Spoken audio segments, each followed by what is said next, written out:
The sky is blue. This is because of something called Rayleigh scattering, which basically means that the longer wavelengths of light, like red and orange, are scattered by the particles in the atmosphere before they reach our eyes. So it's the shorter wavelengths, like blue, that we see.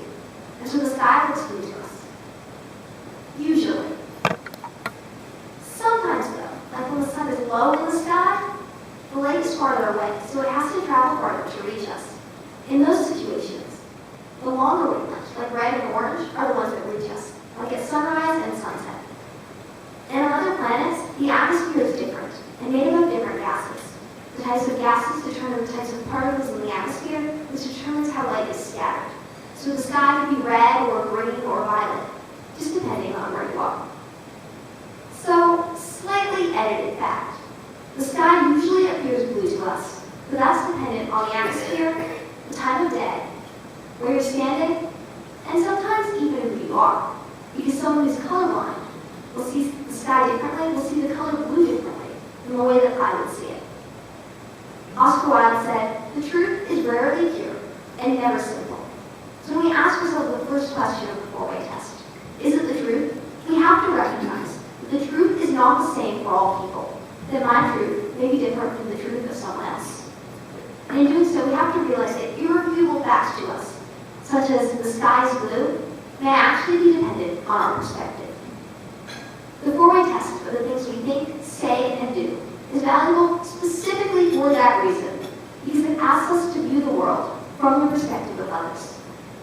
It asks us and reminds us that it is our duty not just to improve the world for ourselves as individuals, to improve the world that we see, but to improve the world that everyone lives in, even people whose lives may be very different from our own. In short, the four-way test asks us to see the world in a different light. And in doing so, helps remind us that no matter how different someone else's light may be from our own, how different their light may be, we can ensure that it can shine just as brightly. One of the most famous missions of Rotary International has been the elimination of polio worldwide. And in the past, everyone understood the importance of such a mission. Everyone understood that polio is a devastating disease, and before the work of Jonas Salk, UNICEF, and Rotary International, thousands of people suffered as a result of it every year. But today, polio has been eliminated in many regions of the world. In fact, there's only a few nations in which it still remains a threat. And as a result, people have begun to doubt the importance of such a mission. Began to wonder, is it so important that we eliminate polio when it's already almost gone?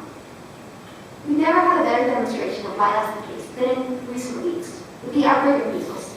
Because if anything, that has proven to us that almost gone is not good enough. But the eradication is important for another reason.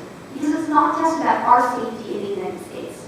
It's about the safety of people who live in nations that have not had the opportunity to receive the polio vaccine. People who live in areas where polio remains a heartbreaking reality. These people are important as well. And that is why there has been no better mission that can answer yes to the question, will it be beneficial to all concerned, than the eradication of polio can.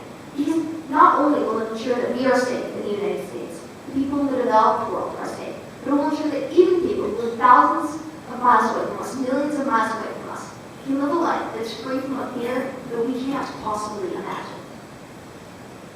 Of course, it's understandable that our mission, that our priorities in the United States has changed. Because when a problem becomes less pressing to us, it slips away from our mind. A really good example of that is the issue of feminism. 4 years ago, everyone understood that women were not equal in the United States. And as a result, they did something about it. They understood that it was not acceptable that women did not have equal access to education, to occupations, that they were treated differently by society. But today, our focus has shifted. And again, that's understandable, because in our nation, women can become doctors and lawyers. Women can get an education and run for president, and can decide whether they want to get married or not, without suffering consequences. But to call feminism outdated is to do a disservice to the millions of women who are not so lucky. Women like the women of Afghanistan, who risk extreme violence should they dare to go to school. Women like Malala, a Pakistani girl who was shot in the head because she fought for her right to education.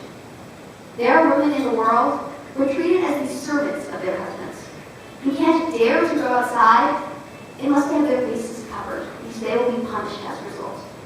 These women are treated like objects rather than people, permanently considered second-class citizens merely because of their sex. So in order to answer the question, is it fair to all concerned with a yes, we have to understand that feminism is not just about us. Feminism is about the women who live in these nations who are not equal, and we cannot say that we are being fair to all concerned unless we remember feminism until women all over the world are equal. And again, it's understandable to forget that, because we are lucky. I am lucky. I have had a great education. I will be able to go to college. I will be able to get a job in a field that I choose. And I will be able to decide whether I want to get married or not. And I will keep my autonomy regardless of the choices that I make. I am lucky to be able to speak to you today. But as I do so, I stand here with the knowledge that I am lucky to do so. And that there are millions of girls who are not so lucky. Millions of girls whose voices have been silenced. In order to answer yes to the third question of the four-way test, will it build goodwill and better friendships? We have to recognize that there are other people whose priorities and whose experiences, whose beliefs differ from our own, and yet their struggles are not any less valuable or less important. In order to do so, we have to recognize that even though they may see the world in a different light, it is as important as our own. And Rotary has done so far, and I have no doubt will continue to do so in the pursuit of the eradication of polio. I hope that we too as a society can remember that feminism, that the equality of women is still important until every girl can stand up here as I do and give a speech without fear of retribution just as a result of who she is.